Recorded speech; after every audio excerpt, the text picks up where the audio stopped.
Pour cela que nous sommes venus.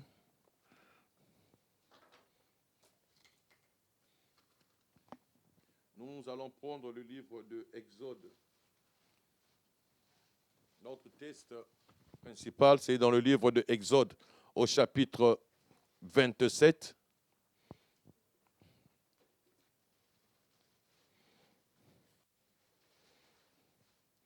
Je commencerai par le verset 9.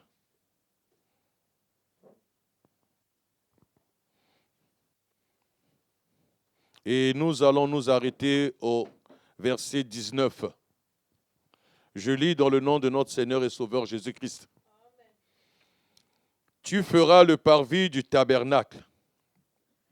Du côté du midi, il y aura pour former le parvis des toiles de fin lin retors sur une longueur de 100 coudées pour ce premier côté, avec 20 colonnes posant sur 20 bases d'airain. Les crochets des colonnes et leurs tringles seront d'argent. Du côté du nord, il y aura également des toiles sur une longueur de 100 coudées, avec 20 colonnes et leurs 20 bases. Les crochets des colonnes et leurs tringles seront d'argent. Du côté de l'Occident, il y aura pour la largeur du parvis 50 coudées de toile avec 10 colonnes et leurs 10 bases.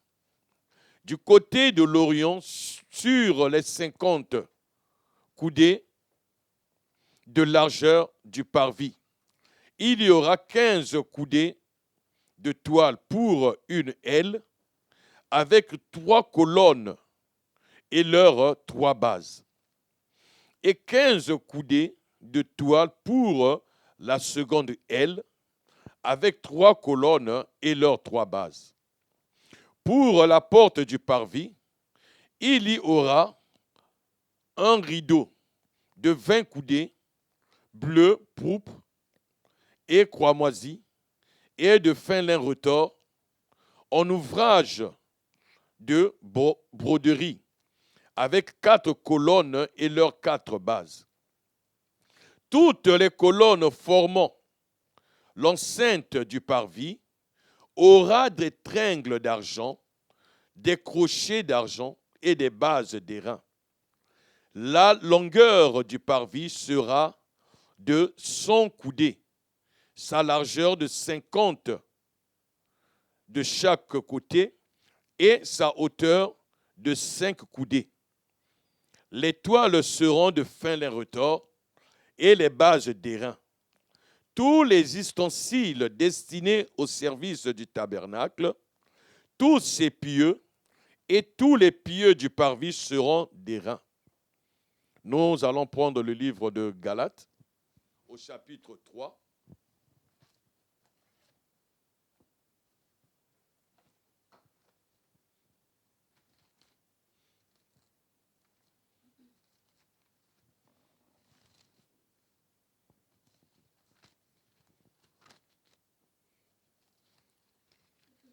Nous reprenons que les textes que nous avons déjà lus.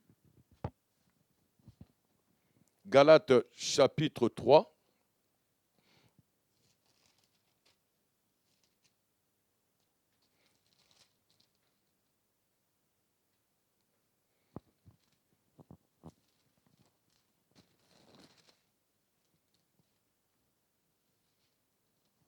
Prenons d'abord Galates chapitre 2. Nous allons prendre Galates chapitre 2, de verset 6 à... Je vais commencer par le verset 6. Je lis dans le nom de notre Seigneur et Sauveur Jésus-Christ. Amen. Ceux qui sont les plus considérés, quels qu'ils aient été jadis, cela m'importe pas. Dieu ne fait point acception de personne. Ceux qui sont les plus considérés ne m'imposaient rien. Au contraire, voyant que l'évangile m'a été confié pour les incirconcis, comme à Pierre pour les circoncis. Car celui qui a fait de Pierre l'apôtre des circoncis a aussi fait de moi l'apôtre des païens. Et ayant reconnu la grâce qui m'a été accordée, Jacques, Céphas et Jean, qui sont regardés comme des colonnes, me donnèrent à moi et à Barabbas la main d'association afin que nous allassions, nous, vers les païens et eux vers les incirconcis. Ils nous recommandèrent seulement de nous souvenir des pauvres, ce que j'ai fait, ce que j'ai bien eu soin de faire. Nous allons prendre le livre d'Apocalypse.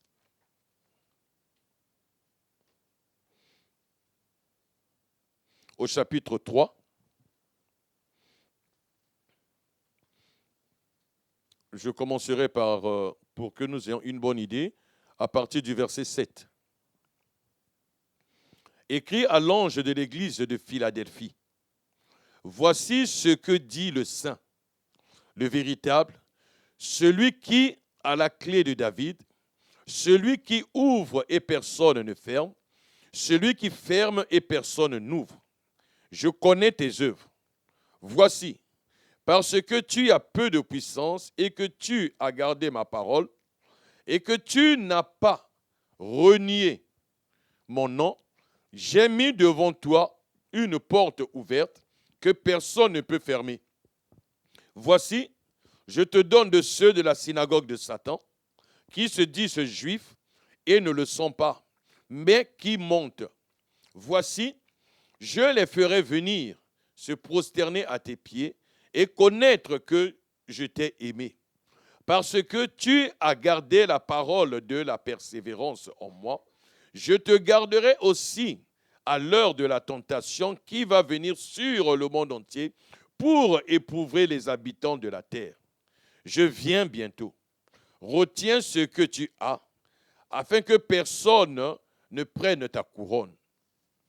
Celui qui vaincra, je ferai de lui une colonne dans le temple de mon Dieu, et il n'en sortira plus. J'écrirai sur lui le nom de mon Dieu et le nom de la ville de mon Dieu, de la nouvelle Jérusalem, qui descend du ciel d'auprès de mon Dieu, et mon nom nouveau. Que celui qui a des oreilles entende ce que l'Esprit dit aux églises. Amen. Que Dieu bénisse la lecture de sa parole et que par la grâce de notre Seigneur, que nous ayons la capacité de pouvoir expliquer, arroser ce thème que nous avions eu à entendre pratiquement pendant plus de 2 mois sur le tabernacle. Aujourd'hui, par la grâce du Seigneur, nous sommes en train de arroser. Mais avant de continuer, ce que j'allais dire, c'est que je vais donner une exhortation pour chacun et chacune de nous, telle que nous sommes en train de suivre, et ceux qui sont ici aussi avec moi. Nous sommes en train de passer des moments qui sont difficiles, des moments que Dieu veut réellement nous accorder, mais il nous a accordé cela par sa grâce afin que tous nous soyons rassemblés en ce lieu pour pouvoir célébrer son saint nom. Mais il y a un événement autour de nous. Il y a un événement que nous vivons et ce que nous sommes en train de vivre, tout le monde entier, ce n'est pas que seulement en France, mais tous les pays du monde entier sont en train de vivre la même chose. Je l'ai dit la dernière fois que depuis que je suis né jusqu'à l'âge auquel je suis aujourd'hui, je n'ai jamais entendu parler d'une épidémie qui a embrasé pratiquement tous les pays du monde entier et tous les pays du monde entier ont pris la même décision. Les gens doivent être confinés chez eux, ne pas sortir. Mais ce que j'allais dire comme exhortation, c'est qu'aujourd'hui, tous nous sommes dans nos maisons. Je vais prendre un texte biblique afin que cela puisse nous aider dans cette exhortation, que nous tous nous soyons ensemble et que nous tous nous comprenions réellement ce que nous voulons dire, ce que nous voulons que le peuple de Dieu puisse comprendre. Lorsque Israël était en Égypte et lorsque la parole de la délivrance avait été prononcée, annoncée à Moïse, et que Moïse l'avait communiqué à ses frères qui étaient en Égypte, Dieu avait prévu frapper l'Égypte de 10 fléaux. Mais c'est la même chose que Dieu avait eu déjà à dire à Abraham. Plusieurs siècles sont passés et c'est là où Dieu va accomplir réellement ce qu'il avait prévu faire. Juger cette nation qui devait opprimer Israël. Mais à la 10e plaie, Dieu avait demandé à Israël une chose. Israël devait être rassemblé dans des maisons et Israël devait manger l'agneau. L'agneau que Israël devait manger, cet agneau devait avoir 1 an. Cet agneau ne devait pas avoir de défaut. Mais une fois qu'il devait manger l'agneau, Israël devait prendre le sang de l'agneau et mettre sur les linteaux. Pourquoi cela? C'est tout simplement parce que le 10e fléau, c'était l'ange de la mort qui devait rentrer dans la ville et devait frapper tous les premiers-nés des Égyptiens. Mais Dieu avait fait comprendre une chose à Moïse. Il avait dit à Moïse de dire à son peuple que lorsque l'ange de la mort devait passer, s'il voyait le sang, il ne rentrait pas dans la maison. Mais s'il n'y avait pas le sang sur les linteaux, c'est alors que l'ange de la mort devait rentrer et frapper tous les premiers-nés. Mais Israël devait être dans la maison, la porte fermée, et manger l'agneau. Mais si nous remarquons très bien, pendant ce temps-là, le peuple Israël, les Hébreux en Égypte, eux aussi, ils étaient confinés. Ils étaient en train de vivre aussi ce mystère d'être confinés. Ce qui devait passer, qui n'est autre que l'ange de la mort, nous pouvons aussi dire que c'était cette épidémie. Donc tout le monde devait être confiné. Aujourd'hui, nous sommes confinés. Mais eux aussi, ils étaient confinés. Mais pour ne pas mourir, ils devaient manger l'agneau et mettre le sang sur les linteaux. Parce que lorsque l'ange de la mort devait passer, lui, la seule chose qui devait l'empêcher de frapper, il devait voir que le sang. Ce n'est pas écrit dans la Bible, c'est moi qui le dis. S'il s'avère que ce jour-là, les enfants d'Israël, vu que la Bible dit, c'était un peuple qui était vraiment dur de caractère, accourait, mais s'ils avaient refusé de mettre le sang, est-ce que c'est le fait qu'ils étaient Israël que l'ange de la mort ne devait pas rentrer? Je ne crois pas. L'ange de la mort devait rentrer. Parce que l'ange de la mort qui passait, la seule chose qui devait l'empêcher de ne pas rentrer, c'est le sang qui était sur le linteau. Qu'est-ce que nous voulons dire? Nous voulons exhorter tout le monde par rapport à ce temps que nous passons, ne pas considérer ça seulement pour le plaisir, mais que ce soit pour toi un moment maintenant d'apprendre à manger l'agneau. C'est-à-dire l'agneau sans défaut. En d'autres termes, l'enseignement, véritable enseignement, sans défaut, où il n'y a pas eu des ciseaux qui sont passés, où les gens n'ont pas tordu le sens pour leur propre intérêt. C'est alors que tu sauveras ta vie. La vie dont nous parlons pour nous aujourd'hui, ce n'est pas la vie autant que telle charnelle, mais c'est notre âme. Parce que tout ce que nous voyons fait aussi partie des signes de l'avènement de notre Seigneur Jésus-Christ. Voilà un peu cette exhortation que j'allais donner à chacun et à chacune de nous. Que cela puisse nous aider à, maintenant dans ces moments de confinement, que chacun maintenant révise sa vie, que chacun cherche maintenant à produire des fruits dignes de repentance dedans de lui, à chercher à vivre la vraie parole de Dieu, à passer des moments dans la prière, parce que tu n'as plus besoin que l'on te dise de prier, maintenant seulement pour toi de prier et de lire la Bible parce que tu es confiné. Que Dieu vous bénisse. Nous sommes en train de parler sur le tabernacle. Et nous avons, par la grâce de Dieu, compris que le tabernacle, c'était une demeure.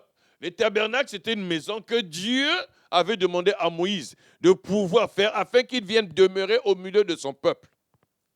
Parce que la pensée de Dieu, la volonté de Dieu, c'était de venir vivre au milieu de son peuple. Et nous avons compris que le véritable tabernacle, ce n'est que Jésus-Christ qui était venu.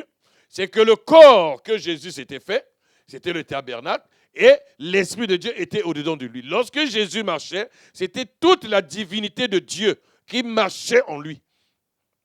Alors, nous avons touché la dernière fois le point, nous avons touché la porte. Maintenant, nous voulons arroser sur la colonne. Nous avons déjà commencé tout dernièrement. Dimanche, nous en avons parlé. Et aujourd'hui, nous voulons encore parler de la colonne. Afin que nous puissions comprendre qu'est-ce que cela veut dire, non pas d'une manière architecturale, non pas d'une manière historique, mais comprendre la colonne maintenant dans notre propre vie. Si nous la comprenons, c'est alors que nous allons aussi pouvoir marcher avec Dieu et la crainte de Dieu pourra réellement être notre partage. Aujourd'hui, il y a beaucoup de chrétiens, quelque chose qui les tourmente, quelque chose qui les combat, c'est que le chrétien n'a plus la crainte de Dieu. Ce dont le chrétien craint, ce sont tout ce qui est tout autour de lui. Mais la véritable crainte de Dieu, le chrétien n'a pas. Le chrétien aussi a perdu le sens réellement de l'espérance. Pour nous, nous pensons, comme je le dis souvent, que c'est nous qui avons le monopole de l'avènement de notre Seigneur Jésus-Christ. C'est comme si c'est nous qui allons lui dire quand est-ce qu'il doit venir. Mais si nous savons qu'il viendra comme un voleur, c'est alors que nous devons réellement être inébranlables. Alors, lorsque l'on a parlé de la colonne, nous avons compris et expliqué que la colonne, c'était un bois. C'était un arbre qui se trouvait, la colonne a été prise par un arbre. À la base, c'était l'arbre qui s'appelait l'acacia. Dans cet arbre acacia, c'était un arbre qui se trouvait dans le désert. Alors, comme c'était dans le désert, c'est cet arbre-là que Dieu avait décidé que l'on prenne pour faire des planches, afin de faire des colonnes. Alors, lorsque nous voyons tel que le tabernacle avait été fait, le tabernacle était montable et démontable. Et chaque fois que Israël, parce que nous savons que lorsque Israël est sorti d'Égypte, durant leur marche, Dieu les a conduits et c'est alors que Dieu va leur demander à Moïse de faire le tabernacle, lui faire une tente d'assignation et il viendra habiter au milieu de son peuple. C'est que le plaisir de Dieu, c'était d'être maintenant au milieu de son peuple et marcher avec son peuple, marcher avec ses enfants. Mais pour qu'il marche, il fallait que les gens puissent utiliser des matériels, faire une offrande et au travers de cette offrande, lui faire maintenant une maison. Et lui devait habiter dans cette maison. Maintenant, nous voyons que le bois que Dieu a demandé, c'est un bois qui se trouve dans le désert. C'est le bois d'acacia qui est dans le désert. Mais lorsque on nous parle réellement du désert, nous savons tous que, humainement parlant, ce territoire, cette terre, ce lieu appelé désert, ce n'est pas un lieu qui est vivable. Maintenant, ce bois-là était dans le désert. On peut aussi comprendre, par rapport au lieu, c'est que ce bois-là aussi, c'était un arbre qui n'avait pas autant d'importance. Mais c'est ce bois que Dieu a demandé que l'on prenne. Et lorsqu'on devait prendre ce bois, c'est avec ce bois-là que l'on devait lui faire des colonnes. N'oublions pas que pratiquement tous les tabernacles et pratiquement tous les ustensiles du tabernacle avaient été faits par le bois d'acacia. Tout avait été fait par ce bois. Alors maintenant, ce bois, Dieu avait demandé à ce qu'on le prenne pour faire une planche et que cette planche-là devait être appelée colonne. Ce sont ces planches. Mais à la base, ce bois se trouvait dans un endroit désert. Et lorsqu'on l'a pris dans sa faiblesse, on l'a raboté et on lui a donné une valeur. Mais la valeur qu'on a donnée à ce bois, c'était pour que ce bois soit utile pour faire la demeure, la maison de Dieu. Donc le tabernacle, là où Dieu a décidé d'y habiter. Donc c'est que celui-là qui est utilisé pour travailler chez un roi, chez un ministre, chez le chef de l'État, même quelle que soit la classe, quel que soit le service qu'il fait dans la maison du roi, lorsqu'il sort à l'extérieur, il a une valeur. Je ne sais pas si je me suis fait comprendre. Je veux bien m'expliquer. Une personne qui va travailler dans le palais royal, même si c'est un jardinier, mais comme il travaille dans le palais royal, les gens qui sont à l'extérieur du palais royal, lorsqu'ils le voient, ils savent que c'est un homme important. Parce que le jardinier du palais royal et le jardinier de la ville, ils ne sont pas tous les deux pareils. Le chauffeur d'un chef d'État et le chauffeur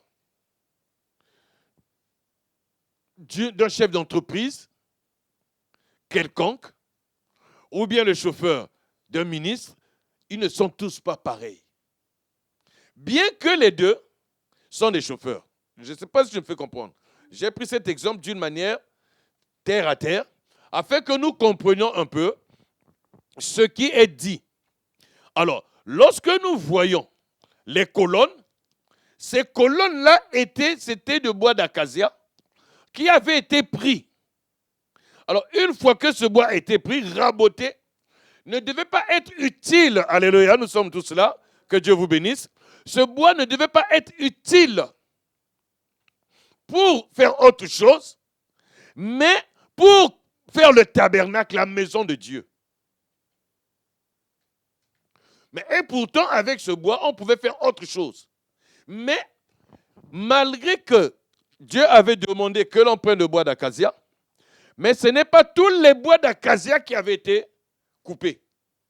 Ce jour-là, selon ceux-là qui avaient la charge de couper le bois, lorsqu'ils voyaient que ce bois était intéressant, ils les coupaient. Il les coupait, et il finissait par les raboter, donner une forme, afin que ce soit une belle planche que l'on appelle colonne. Donc, ces planches-là, par rapport aux autres qui n'avaient pas été utilisées, ils avaient reçu ce que je vais appeler un privilège. C'est-à-dire le privilège d'avoir un décor en eux différent des autres. Le privilège d'être la maison de Dieu. Voilà pourquoi, bien-aimés, nous devons nous dire, comme nous sommes des saints, nous sommes des chrétiens, la Bible déclare, vous êtes le temple du Saint-Esprit. Nous sommes la maison de Dieu. Alors, comme nous sommes la maison de Dieu, Dieu doit résider en nous. Dieu doit habiter en nous. Mais pour qu'il habite en nous, il faut qu'il y ait en nous des critères que Dieu avait demandé que l'on fasse aux colonnes. Voilà pourquoi, lorsque nous avons lu le livre de Galates, c'était pour montrer que les colonnes, c'était aussi des hommes.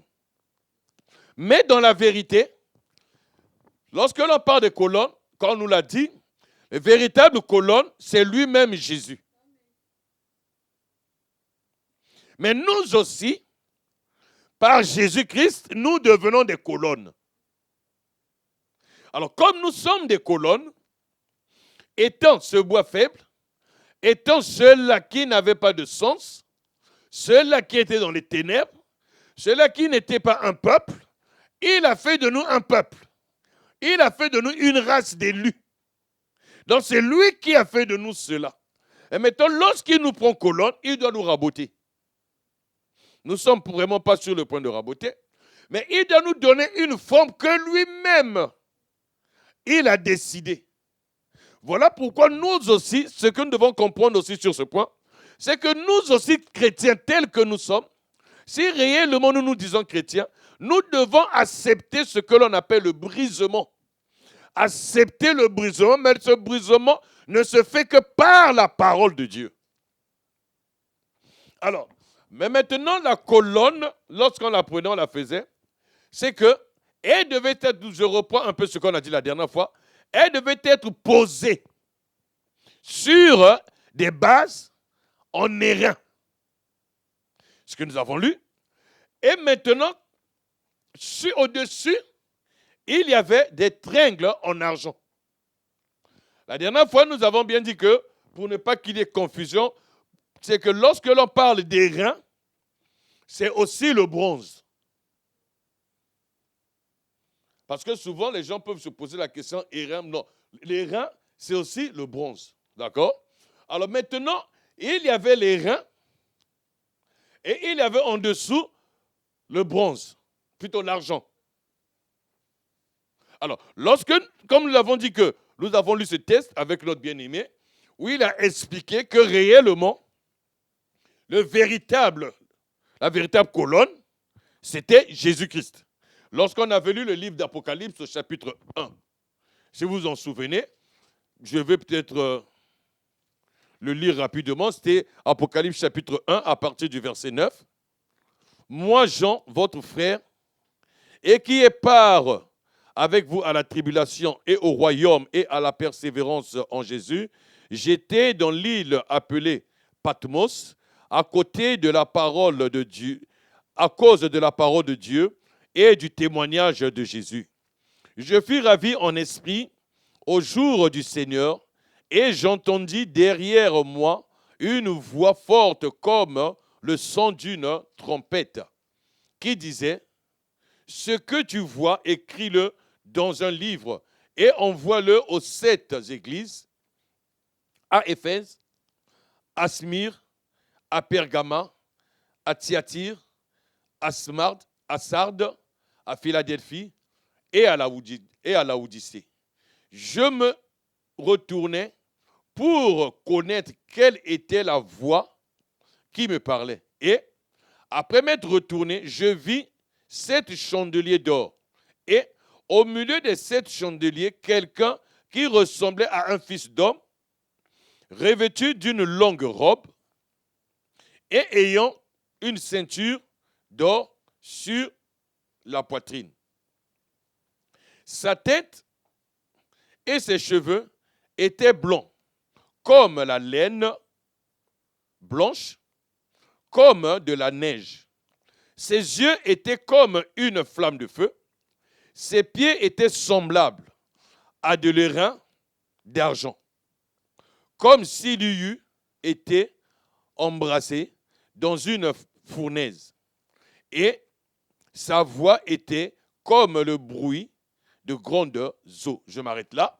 On nous dit ici que ses pieds étaient quoi? D'airain. Il était vêtu d'une robe blanche. Et sa tête, c'était comme de l'argent. De l'argent, comme de la laine blanche. D'accord? C'est que la colonne était revêtue de quoi? D'un rideau de fin lin, de couleur blanche. C'est de couleur blanche. Donc c'est que la colonne, comme étant un homme, et la Bible dit une chose, telle que nous l'avons lu dans le livre de Galates, pour montrer que la colonne était un homme. Dans le livre de Galates, on nous fait comprendre que Jacques, Céphas et Jean étaient regardés comme des colonnes. Donc c'était des hommes. Mais on les comparait à des colonnes. Maintenant, s'ils étaient comme des colonnes, c'est qu'il y a une véritable colonne. La véritable colonne, c'est Jésus-Christ. Mais comme ils étaient comme des colonnes, ils étaient regardés comme des colonnes. Pourquoi? C'était à cause de leur témoignage, à cause de leur vie, à cause de ce qu'ils faisaient, c'est alors qu'on les regardait comme des colonnes. Mais maintenant, cette colonne-là, étant un humain, s'il faut parler ainsi, c'est que les pieds, il faut que les pieds soient réellement fondés sur des bases d'airain. Et maintenant, la tête, il faut qu'il y ait des tringles d'argent. Et la colonne doit être recouverte d'un vêtement. Ce vêtement qui est blond. Nous comprenons.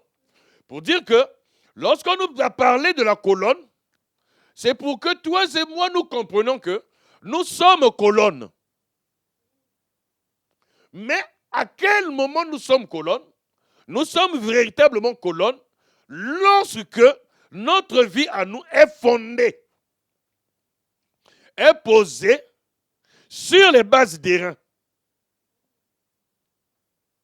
Alors nous savons tous que nous avons été réellement enseignés, édifiés sur le fondement des apôtres. Alors si notre vie n'est pas fondée sur la saine doctrine, quel que soit ce qui peut arriver, nous allons toujours être emportés. La Bible dit une chose, qu'il y aura des temps difficiles. Dans les derniers temps, il y aura vraiment des temps difficiles. Un frère ou une sœur qui a une vie réellement fondée et que sa vie est réellement posée sur des bases d'airain, quelle que soit la tempête, quel que soit ce qui va arriver, elle ne sera pas emportée. Mais celui-là où sa vie n'est pas posée sur des bases d'airain, lorsqu'il y aura un problème quelconque, cette personne sera facilement emportée. Cette personne, elle est facilement emportée et elle va, tel que la Bible dit, emportée par tout vent de doctrine. On nous a dit la dernière fois que la civilisation, la culture, aujourd'hui ce que nous vivons, a aussi masqué la nature de certaines personnes. C'est qu'il y a aujourd'hui des hommes, des femmes qui travaillent et la vie dans la société occidentale, tellement il y a beaucoup de distances, il y a beaucoup de choses, ça fait que certaines personnes n'arrivent plus à faire réellement ce dont ils ont besoin. Mais maintenant, lorsque les difficultés vont venir, c'est alors qu'au travers des difficultés, la vraie nature de la personne se fait connaître.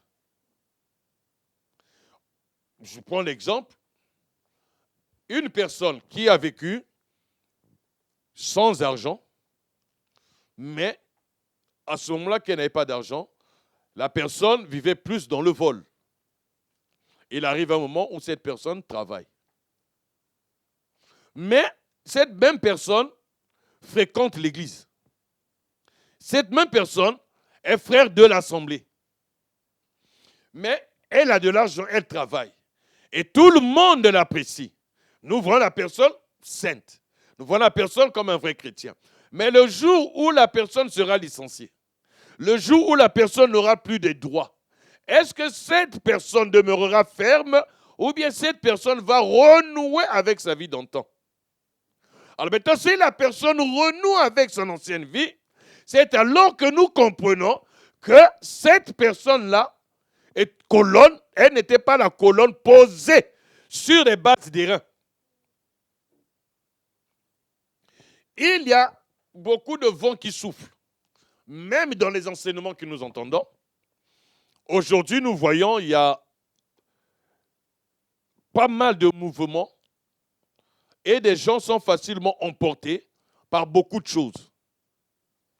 Mais lorsque ces enseignements arrivent et lorsqu'on nous les présente, tellement que ça fait plaisir à la chair, ça fait plaisir à la personnalité, ça fait plaisir à ce que je suis, c'est alors que nous acceptons facilement ces enseignements pour y aller et abandonner la saine doctrine.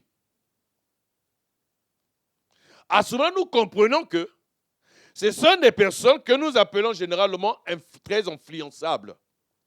Mais celui-là qui accepte, qui dit que je suis une colonne et que j'ai été fondé, posé sur des bases d'airain, cette personne-là ne se laissera pas emporter, quel que soit ce que l'on peut faire comme proposition dans l'enseignement qu'on va lui apporter, tant que ça ne fait pas partie de la saine doctrine, la personne dira, je ne partirai pas. Je préfère rester tel que je suis, mais ne pas changer. Alors, lorsque la colonne, elle est sur des bases d'airain, cette colonne-là, quelle que soit la tempête, elle ne bouge pas.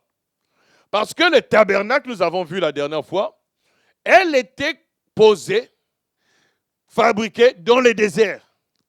Et pour que Israël arrive à sa destinée, Israël passait que dans le désert. C'est que c'était dans le désert que Israël devait poser, monter la tente et la démonter. C'est-à-dire que cette tente-là, lorsque Israël la montait, malgré le vent, malgré les tempêtes, malgré tout ce qui pouvait arriver, la tente ne bougeait pas. Parce que les colonnes étaient bien fixées. Alors, nous voyons que les colonnes telles qu'elles étaient là, en bas, c'était les reins.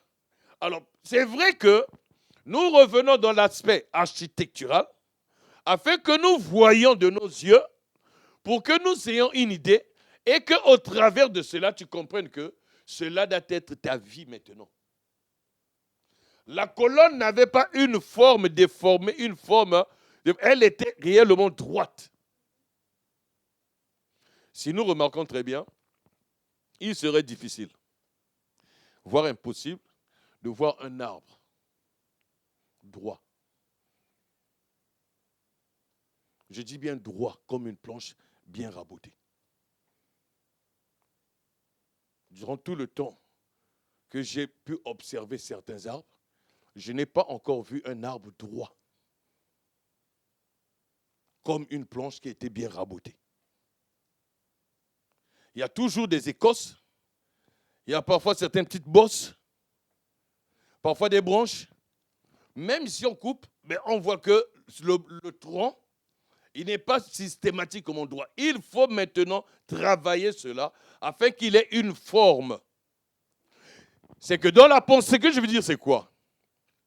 C'est que tu dois savoir une chose, c'est que dans la pensée de Dieu, même si tu étais dans le monde, lorsque Dieu te voyait saint. Lorsque Dieu te voyait, Dieu savait que en toi, il y avait la faiblesse. Il y avait toutes ces... Mais pour Dieu, tu n'étais pas faible. Mais au moment opportun, Dieu t'a pris de là où tu étais. Il t'emmène afin que tu puisses être sa demeure. Maintenant, il doit te raboter. Raboter, c'est d'enlever, mettons, en toi, ces mauvais caractères. Nous allons prendre un autre test.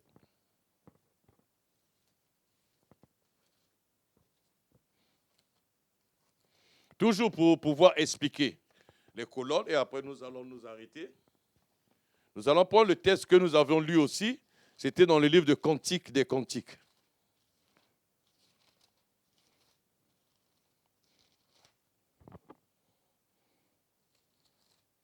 Au chapitre 3.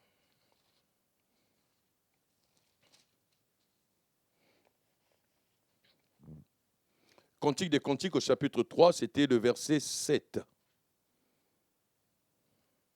Je lis dans le nom de notre Seigneur et Sauveur Jésus-Christ. Voici la litière de Salomon, et autour d'elle 60 vaillants hommes, des plus vaillants d'Israël. Tous sont armés de l'épée, sont exercés au combat. Chacun porte l'épée sur sa hanche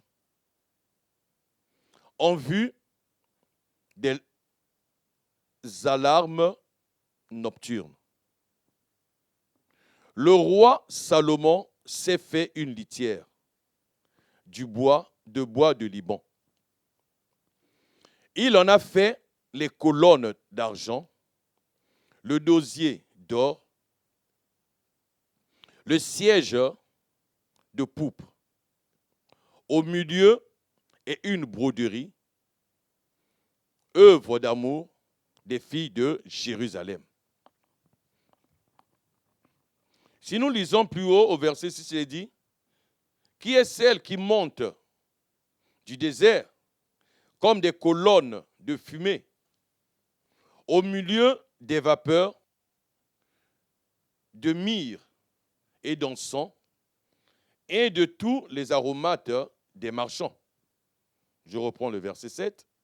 Voici la litière de Salomon.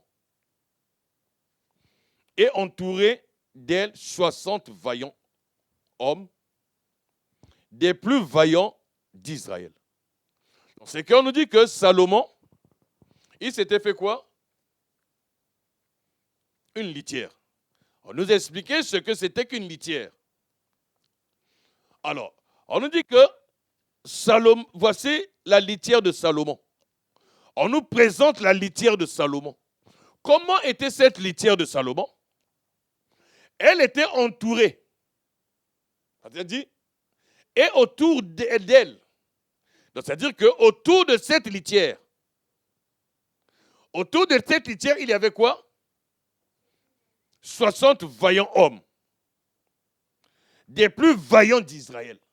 C'est que la litière de Salomon devait être protégée par 60 hommes, des hommes qui sont vaillants.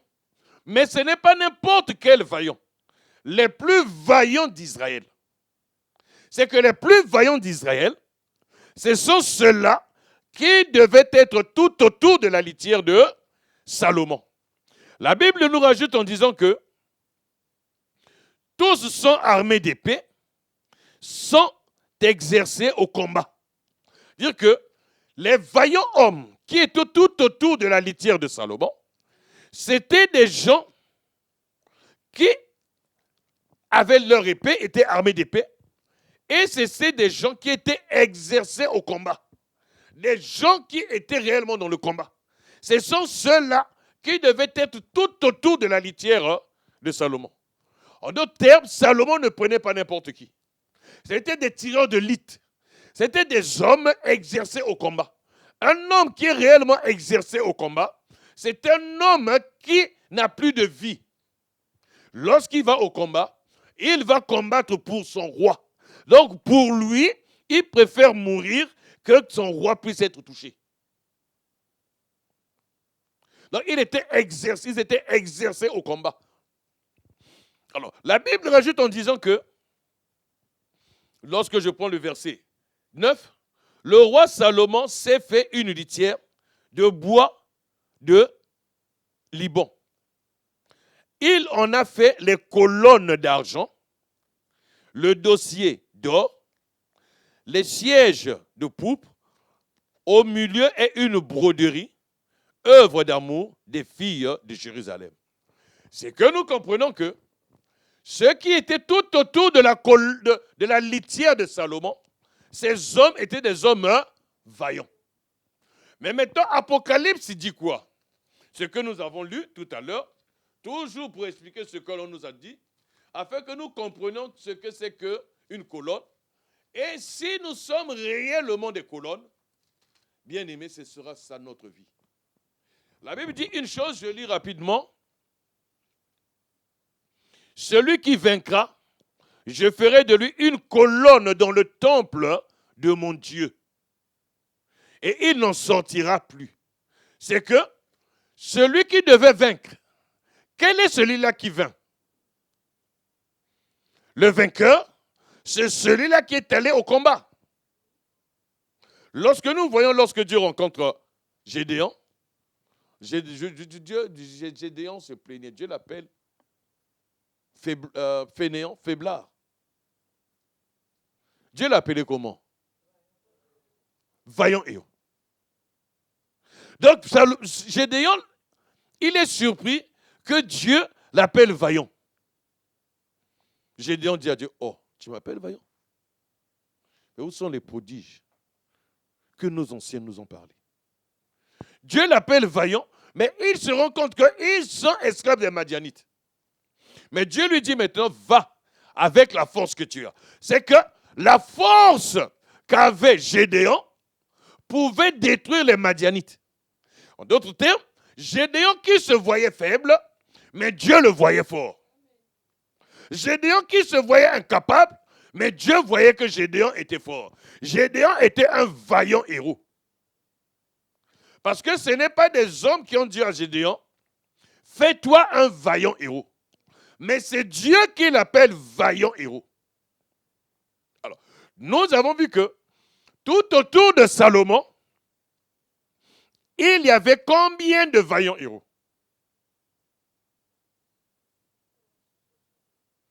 60, nous sommes tous d'accord, hein?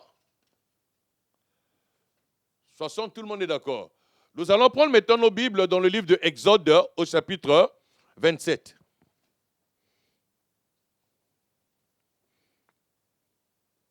Nous sommes tous dans Exode chapitre 27. Nous allons reprendre la lecture du verset 9. À partir du verset 9, je lis dans le nom de notre Seigneur et Sauveur Jésus-Christ. Tu feras le parvis du tabernacle. Du côté du midi, il y aura pour former le parvis des toiles de fin lin retors sur une longueur de 100 coudées pour ce premier côté, avec 20 coudées posant sur 20 bases d'airain. La première longueur, il y a combien de coudées? Combien? 100 coudées. Nous sommes tous d'accord. Nous continuons la lecture. Du côté du nord, il y aura également des toiles sur une longueur de 100 coudées avec 20 colonnes et leurs 20 bases d'airain. De l'autre côté, de l'autre longueur, il y a combien de coudées? Il y a combien de colonnes? Il y en a combien de colonnes? Nous sommes sur les colonnes. 20 colonnes. La première longueur, il y a combien de colonnes? 20 colonnes. La deuxième longueur, il y a combien de colonnes? Nous continuons la lecture. Du côté de l'Occident, il y aura pour la largeur du parvis 50 coudées de toile et avec 10 colonnes et leurs 10 bases. Sur la première largeur, il y a combien de colonnes? Sur la première largeur, 10 colonnes. Nous sommes tous d'accord? Ok. Nous continuons. Du côté de l'Orient, sur les 15 coudées de la largeur du parvis, il y aura 15 coudées de toile pour une aile et 3 colonnes de la base et leurs 3 bases. Et 15 coudées de toile pour la seconde aile et 3 colonnes et leur base. Nous sommes à combien de colonnes? Nous sommes à 6. Nous suivons. Alors, la première largeur, il y avait combien? La deuxième largeur, nous avons? Nous sommes tous d'accord? Nous sommes tous d'accord? La première longueur, il y en avait combien? La deuxième longueur, il y en avait combien? Ça fait combien de colonnes? Est-ce que nous comprenons? Nous sommes tous là? Nous sommes à 61.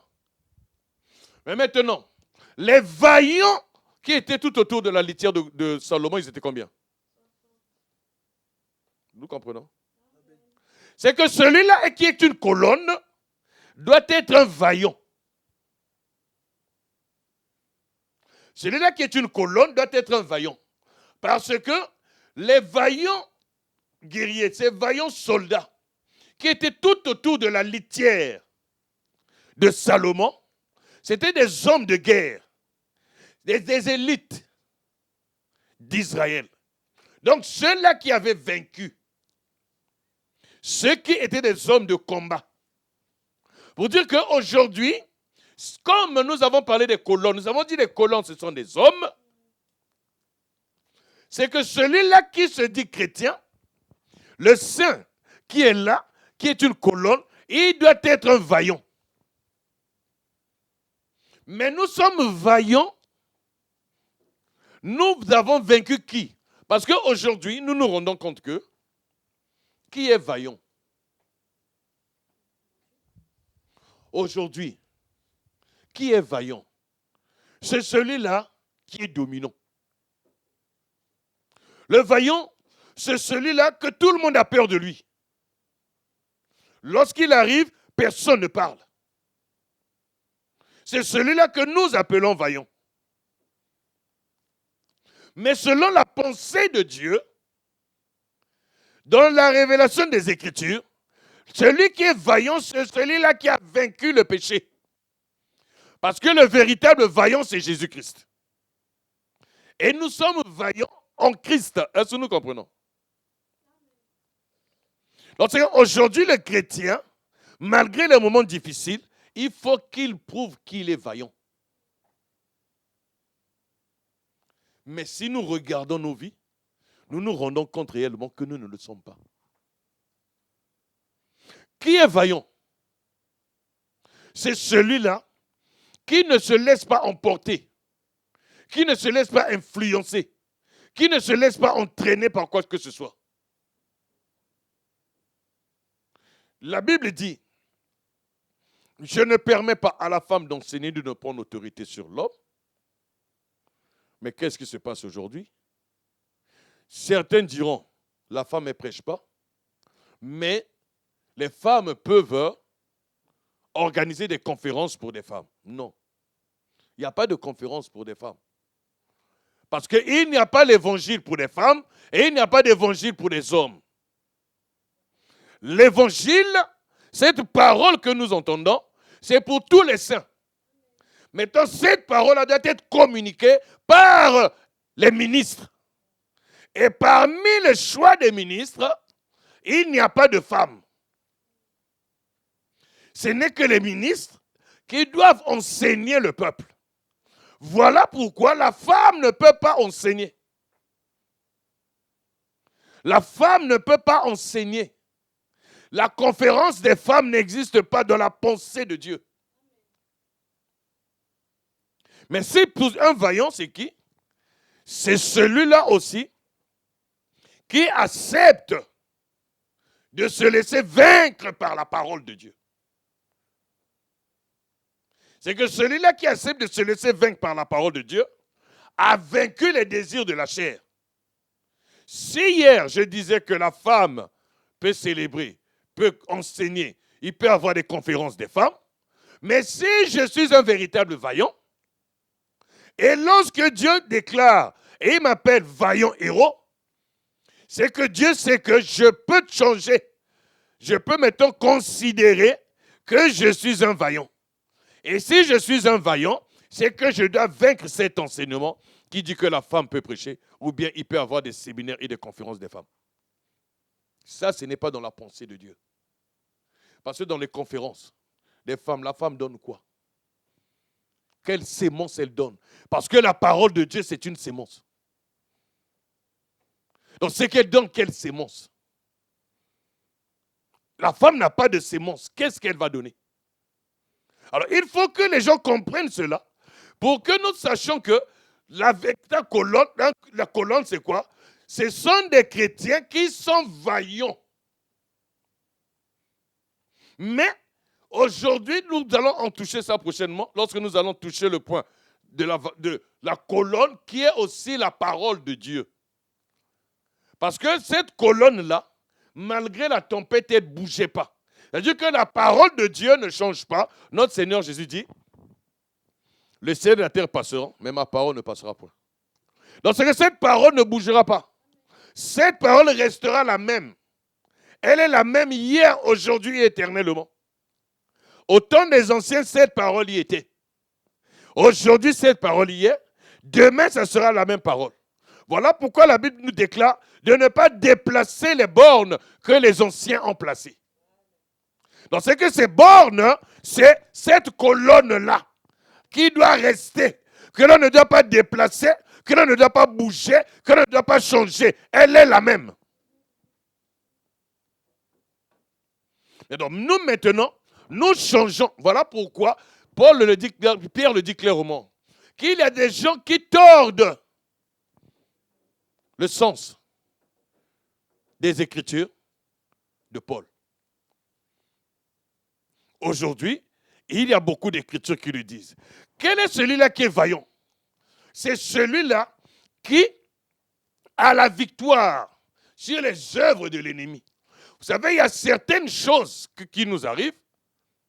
La Bible dit, soyez en paix. La Bible dit, cherchez la sanctification avec tous, sans laquelle personne ne verra Dieu. Donc nous devons chercher la paix et la sanctification avec tous, sans laquelle personne ne verra Dieu. C'est une condition sine qua non. C'est que si cela tu ne la fais pas, tu ne verras pas Dieu. Quel que soit tout ce que tu peux faire, mais si tu n'es pas en paix avec ton frère, avec ta soeur, si tu ne vis pas dans la sanctification avec les saints, tu ne verras pas Dieu. Mais comment pouvez-vous imaginer qu'il y a des gens qui se disent serviteurs de Dieu, il y a des gens qui se disent chrétiens, mais ils ne sont pas en paix les uns avec les autres. Et ils ne font pas d'efforts pour chercher la paix. Tous sont là en train, nous sommes tous là pour nous défendre notre cause, pour dire que j'ai raison, pour dire que non, si j'ai raison, je n'ai pas tort, mais ta position, c'est bien, mais si Christ vient, lorsque tu es dans cet état. Personne ne veut accepter, même d'être méprisé, mais pour pouvoir sauver l'autre. Mais qu'est-ce que nous faisons? Nous restons dans notre position. Mais est-ce que ta position, d'après toi, penses-tu que c'est la meilleure? Mais peut-être ta position, selon les Écritures, elle est satanique. Peut-être ta position, selon les Écritures, elle est réellement hors de la pensée de Dieu. Mais comme tu te crois meilleur, tu gardes dans ta position. C'est ça qui t'emmènera en enfer. Ça, ce n'est pas une colonne. Une colonne, celui qui se dit une colonne, c'est celui-là qui marche selon l'ainsi dit l'Éternel. C'est celui-là qui, lorsqu'il y a lieu de se réconcilier, se réconcilie. Lorsqu'il y a lieu de dire pardon, de chercher la paix, la sanctification avec tous, la Bible dit sans laquelle personne ne verra Dieu. C'est que la colonne, étant homme, tel que je suis, je dois marcher selon les principes de Dieu. La colonne ne se déplaçait pas toute seule. La colonne du parvis, du tabernacle plutôt, du parvis, elle ne se déplaçait pas toute seule. Cette colonne ne disait pas non, aujourd'hui je ne vais plus partir, je suis fatigué. Lorsqu'il fallait démonter le tabernacle, la colonne devait partir.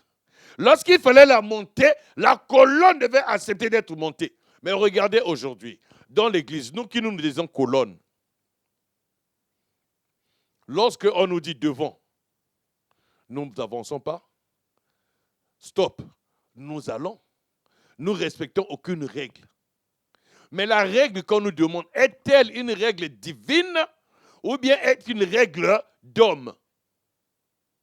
Mais si vous remarquez très bien, les gens sont facilement modélés par des lois des hommes et non par la loi divine. Ce que Dieu a dit, nous disons non. Mais nous disons oui à ce que Dieu a dit lorsque ça m'arrange.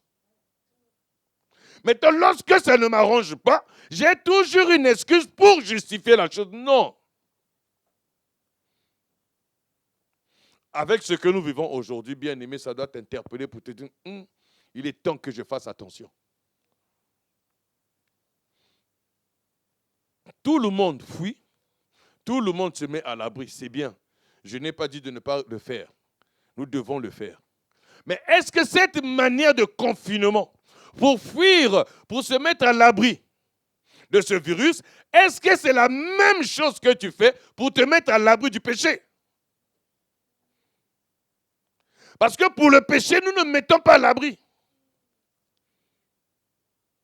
Mais nous devons apprendre aussi, si le monde nous demande d'aller maintenant en confinement, dis-toi aussi maintenant que je suis en confinement, pour fuir le virus, pour fuir cette épidémie, que dorénavant je me mette en confinement pour fuir le péché. Parce que notre Seigneur Jésus vient bientôt. Alors voilà un peu ce que nous avons voulu dire sur le point de la colonne. Nous allons toucher prochainement, arroser sur le point des vêtements. Parce que nous devons être revêtus de Christ. Et nous allons comprendre qu'est-ce que voulait dire ces toiles de lin qui étaient tout autour des colonnes. Pour comprendre c'était quoi.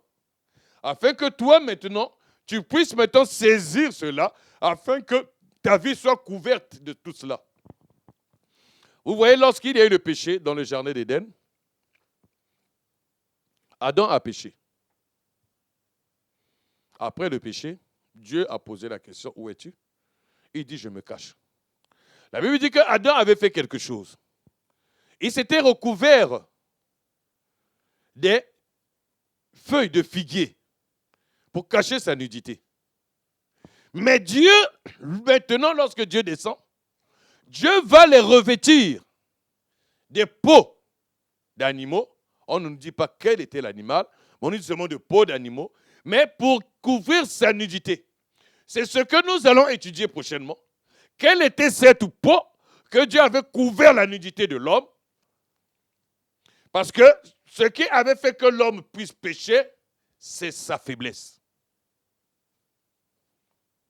Mais la peau que Dieu avait couvert Adam, nous allons étudier cela parce que c'est ce qui a été dit. Nous allons aller pas à pas par rapport à ce que nous avons entendu dans l'enseignement pour que cela nous aide à demeurer fermes.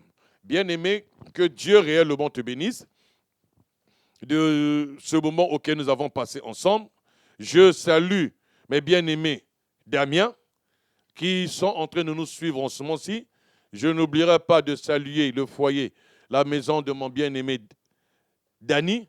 Je salue ma sœur Thérèse, la sœur Espérance, la sœur Marie. Je salue mon frère Isidore. Je salue ma sœur Marlène. Je salue ma sœur Christiane. Tous les bien-aimés qui sont à Amiens, que Dieu vous bénisse. Nous bénissons nos bien-aimés de Nanterre, les différents foyers, ma sœur Pascaline, le frère Herman, ma sœur Michel. Je salue le bien-aimé Yannick, la sœur Chancelvie. Que Dieu vous bénisse tous. Ce dont je n'ai pas cité, ce n'est pas que je n'ai pas voulu les citer, mais le temps manque parce que je voulais faire toute une liste pour vous bénir tous. Je bénis tous les serviteurs de Dieu qui nous ont suivis. Que Dieu vous bénisse pour cet amour, pour cette grâce, pour cette attention que vous nous apportez. Nous allons rendre gloire à Dieu et nous allons nous retrouver prochainement. Je vais maintenant prier pour toute l'assemblée. Je vais prier aussi, là où tu es, tu vas prier aussi avec moi, afin que Dieu nous préserve tous de cette épidémie, que Dieu préserve tous les saints du monde entier, que Dieu préserve tous les serviteurs et les serviteurs de Dieu, les serviteurs de Dieu que nous connaissons. Prions tous ensemble dans le nom de Jésus. Éternel Dieu, je te dis merci pour cette grâce que tu nous as accordée encore aujourd'hui, afin d'entendre ta parole.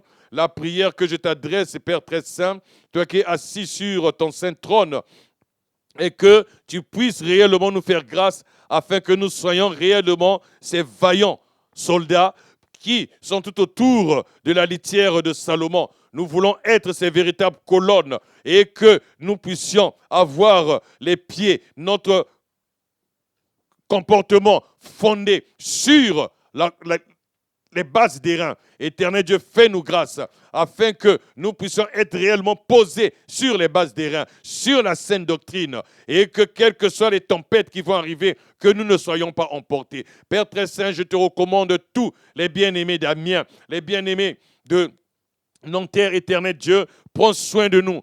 protège-nous, préserve-nous de toute cette épidémie, de cette maladie. Nous avons besoin de toi, que cette maladie ne vienne pas nous détruire. Éternel Dieu, fais-nous grâce, parce que tu as dit ce que tu tiens dans tes mains, personne ne peut te le ôter. Éternel Dieu, je lève ma voix vers toi pour te recommander nos bien-aimés de Bourget. Prends soin d'eux. Prends soin de ton serviteur Jean Gongo. Je te prie pour nos bien-aimés de Luanda. Éternel Dieu, prends soin d'eux. Prends soin de ton serviteur Maurice. Ceux qui sont en Afrique du Sud, je te les recommande entre tes mains. Je te recommande ton serviteur Léonard. Je te recommande ton serviteur Jean-Willy.